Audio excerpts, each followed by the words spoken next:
Ku Mande ya wiiki eno yali akulira ekibiina kya FDC Dr. Kizza Besigye yajunguludde alipoota y'akakiiko k'abakadde abeebuuzibwako eyeejereza akulira ekibiina Patrick Amuriat ne ssaabawandiisi Nathan Nandala Mafaabi ku ky'okufuna ensimbi ezitali nnambulukufu eri bannakibiina mu biseera by'akalulu aka 2021. Besigye yatuuse n'okwoza ku munye ng'agamba nti ensonga y'ensimbi zino ye zaayita ez'ekibi akakiiko kazikwata mu ngeri ya kisaazisaazi. It's emotional.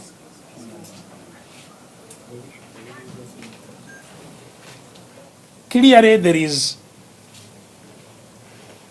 gross underrating of the gravity of this matter.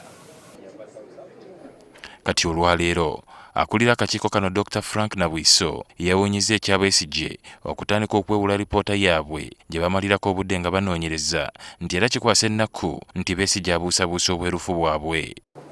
Nti alina obuyinza okwogera ky'ayagala naye document weeri history abagenda okuwandiika ebyafaayo balitunula mu bino bye tuwandiise naye byagambye olowooza tebagenda kubiwandiika time will come. So situli beeraliikirivu ffe tulowooza nti omuntu atuyisaamu amaaso bw'aba ayagala akole naye nze bwe ngenda ewange mukyala wange tampisaamu maaso. Ono era agamba mu kunoonyereza kwabwe Besigye yalemererwa okubabuulira eyali amuwa amawulire agakwatagana ku nsimbi ze yali alumiriza nti zaava mu State House. Oli gw'ogamba nti State House informa yaani tuyinza okumubuuza oba tetuyinza kumubuuza? Kaakati ffe tugende tunoonye buli State House weri nga tugamba ani yagira ati ku ssente zino bayinza okulowooza nti waliwo ekizibu mu mutwe gyaffe. Nabwiso agamba singa Besigye tava ku kyakuliriza ŋŋambo kyakumuweebula n'okukakanya ekitiibwa kye ng'omu ku baweebwa ekitiibwa mu kibiina kino. We are sad that the president is undermining his own legacy.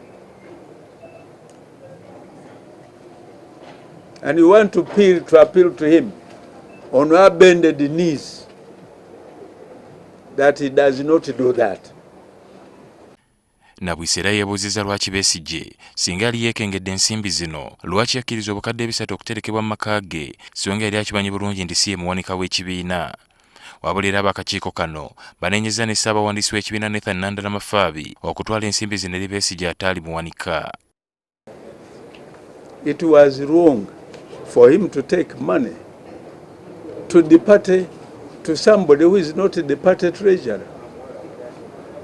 Why did he take it there?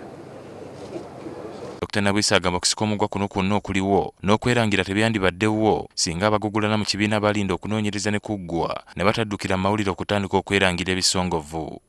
Yamyeko omwogezi wa FDC John Kikonyogo awadde abawakanya obukulembeze wa Nathan Nandala Mafaabi amagezi okuyita mu mateeka singa baagala okukyusa obukulembeze obuliko. Waliwo engeri ssatu z'okujja mu Nandala oba tomwagala. Nze kampa amagezi abalala. Esooka ng'omusabye n'alizayiniinga. Ey'okubiri okulinda delegates conference n'oyogera ba delegates ne bamuggyawo. Ey'okusatu oyinza okukwata emundu n'omukuba amasasi. Yes. Ab'akakiiko era bategeezezanga ku bukadde 3 Besigye bwe yaweebwa bakyamu bangi 67,000 ze yasigaza oluvannyuma lw'okuzzaayo ssente zino. Ali Mivule, NTV, Akawungeezi.